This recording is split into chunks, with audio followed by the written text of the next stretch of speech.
10h04.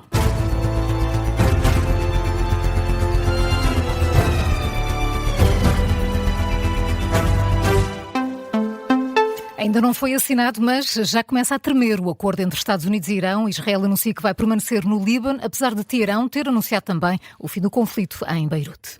Primeiro o Paquistão, depois o Irão. Ambos os países anunciaram que o fim das hostilidades contemplava também o cessar-fogo entre Israel e o Hezbollah no Líbano. A posição é contrariada agora pelo ministro israelita da Defesa, Israel Katz, e não é o único, Carlos Pedro. Sim, a mesma posição é partilhada também pelo ministro da Segurança Nacional de Israel, Itamar Ben-Gvir, que considera que o acordo não vincula Tel Aviv. Vai mais além, recusa a ideia de que Israel está subordinado a Washington e diz que os ataques contra a capital libanesa podem manter-se se o Hezbollah, aliado do Irão, não parar com os ataques contra o norte de Israel. O mesmo ministro recusa a associação de Israel a este acordo porque considera que o memorando de entendimento não garante a segurança do país. É, portanto, uma posição contrária ao que tinha sido destacado pelo Supremo Conselho de Segurança do Irão. Teherão já disse por diversas vezes que só apoiará um cessar-fogo e a reabertura do Estreito de Hormuz quando os ataques pararem no Líbano. Também Donald Trump já manifestou descontentamento com Netanyahu pela escalada da tensão em Beirute. Apesar destas recentes informações, a imprensa do Médio Oriente mostra esta manhã imagens de deslocados libaneses a regressarem às suas aldeias. Muita tinta ainda para correr até sexta-feira, já percebemos. Precisamente a data anunciada ontem pelos dois países para a assinatura formal deste memorando de entendimento. Carlos, o que é que prevê esta primeira fase do acordo? Desde logo a reabertura do Estreito de Hormuz, fechado desde o início deste conflito, e por consequência vai ser também levantado o bloqueio naval dos Estados Unidos aos portos iranianos. Seguem-se depois cerca de 2 meses de um processo negocial que terá como ponto fundamental a questão nuclear. Teherão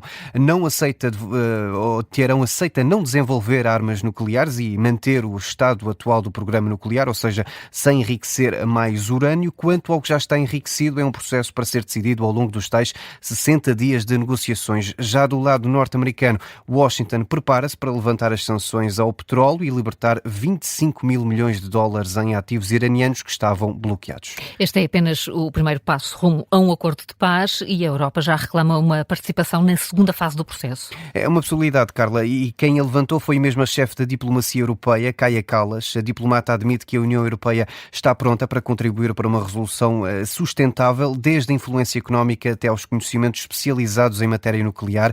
É uma das prioridades deste acordo. Também Ursula von der Leyen, a Presidente da Comissão Europeia, já reagiu. Aponta para a necessidade de o acordo ser implementado o mais rápido possível, sobretudo no que diz respeito à reabertura de Hormuz. Antes disso, António Costa, o Presidente do Conselho Europeu, também saudou o acordo entre Washington e Teherão. Carlos Pedro, com o acordo entre Estados Unidos e Irão, ameaçado agora por esta recusa de Israel em abandonar o Líbano, é importante dizer que tanto o governo português como o Presidente da República já reagiram. O Ministério dos Negócios Estrangeiros e António José Seguro desejam que esta trégua seja o início de uma paz duradoura na região e no mundo. Na análise, o economista António Nogueira Leite considera que ainda é cedo para pensar que a inflação pode descer com este entendimento entre Estados Unidos e Irão. Foi um dos convidados do Explicador desta manhã. O economista explica porque é que ainda é cedo para perceber o que pode acontecer. Da mesma maneira que resultou neste problema, também pode ter algum alívio, e esse alívio pode levar a que o número e o timing e a dimensão desses ajustamentos seja diferente. Portanto, neste momento temos que olhar para a situação geoestratégica, olhar para a situação política no Golfo, e ir vendo em que medida é que as economias também evoluem, olhar para os dados, que é quer o BCE, quer a Federal Reserve têm insistido, que estão particularmente atentas a toda a informação relativa ao processo de difusão da inflação nas economias europeias e norte-americanas, e enfim, nas outras haverá processos idênticos, e portanto eu acho que ainda é cedo. Há ainda muita incerteza, é a análise deixada esta manhã no Explicador pelo economista António Nogueira Leite. E perante o entendimento alcançado entre Estados Unidos e Irão, é provável que haja uma descida acentuada do preço dos combustíveis já na próxima semana. O preço do barril de Brent caiu cerca de 4% desde que foi anunciado o acordo. O petróleo, o Brent, que serve de referência para o mercado português, está a ser negociado a cerca de $83 o barril, já esteve acima dos 100. Trata-se do valor mais baixo desde o início de março, dia dias logo após o início dos ataques dos Estados Unidos ao Irão. E por isso o analista de mercados Pedro Lino prevê uma descida do preço dos combustíveis na próxima semana em Portugal.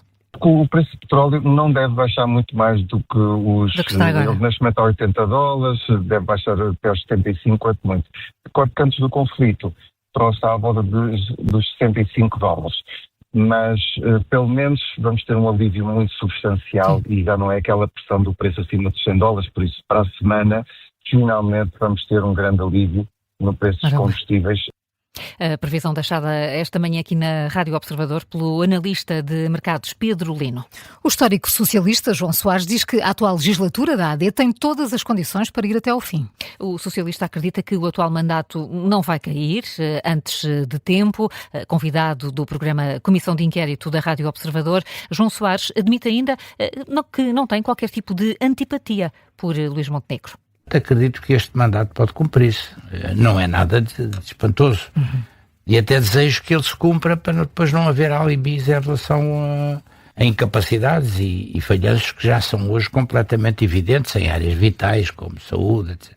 E, sobretudo, o incumprimento de compromissos que foram claramente assumidos, sem ambiguidades nenhumas, durante a campanha eleitoral e no início do mandato do Luís Montenegro. Eu, aliás, não tenho pessoalmente nenhuma antipatia por ele. Reconheço que ele tem qualidades de comunicação. João Soares, que afirmou também que não está de acordo com a posição sugerida por Ferro Rodrigues de que o PS não viabiliza o próximo Orçamento do Estado. O João Soares entende que é suposto o Parlamento deixar o Governo governar. Foi o nosso convidado da Comissão de Inquérito desta manhã, um episódio que fica, entretanto, disponível em podcast. A seleção portuguesa volta esta tarde aos treinos no relvado, depois de ontem ter sido obrigada a recolher um abrigo por causa de um aviso de tempestade. O treino em Palm Beach foi cancelado. A equipa portuguesa teve de recolher para um local seguro por causa de um aviso de tempestade que previa chuva intensa, trovoada e também a possibilidade da queda de raios. Um momento testemunhado pelo enviado especial do Observador ao Mundial, Miguel Cordeiro. Os jornalistas começaram a perceber isto um pouco cedo, porque houve muitos jornalistas que chegaram cedo à conferência de imprensa. A Federação Portuguesa de Futebol pediu para que fossem para os carros, porque estava a começar a ser ativado esse protocolo de segurança para tempestades. Os jornalistas recuaram, depois receberam a informação que a conferência de imprensa não se iria realizar, o treino ainda estava condicionado, iam esperar para perceber se era possível treinar. E depois, já passado alguns minutos da hora prevista para o treino, recebemos essa informação de que não houve treino, os jogadores fizeram apenas ativação num pavilhão. O relato do jornalista Miguel Cordeiro no Diário do Mundial desta manhã. A sessão de trabalho da equipa portuguesa também sofreu alterações. Vai voltar a treinar por volta das 3 da tarde, hora de Lisboa. 15 minutos antes há uma conferência de imprensa com um jogador português. São agora 10h12, antes do contracorrente Carla, que outras notícias merecem destaque? A Ordem dos Médicos exige esclarecimentos urgentes aos serviços partilhados do Ministério da Saúde, em causa perturbações nos sistemas informáticos do SNS na última sexta-feira, que foram registadas nas unidades de saúde de todo o país. Em comunicado, a Ordem dos Médicos indica que mais de 150 mil consultas e atos clínicos programados ficaram sem registro informático em tempo real. Esta é a segunda falha grave em menos de um mês nos sistemas de informação do SNS, que é aqui tida como um sinal de preocupação por parte da Ordem dos Médicos. O Reino Unido vai juntar-se à Austrália na proibição do acesso de menores de 16 anos às redes sociais. O anúncio foi feito pelo primeiro-ministro britânico na rede social X. Este é um dos vários temas que vão ser discutidos na cimeira do G7. 4 mortos em Kiev e 5 em Kharkiv. É o resultado do ataque da Rússia contra a Ucrânia esta madrugada, com recurso a 70 mísseis e a mais de 600 drones. Há ainda 30 feridos em todo o território ucraniano. Da madrugada também registro de 3 mortes e vários feridos num ataque ucraniano à Rússia.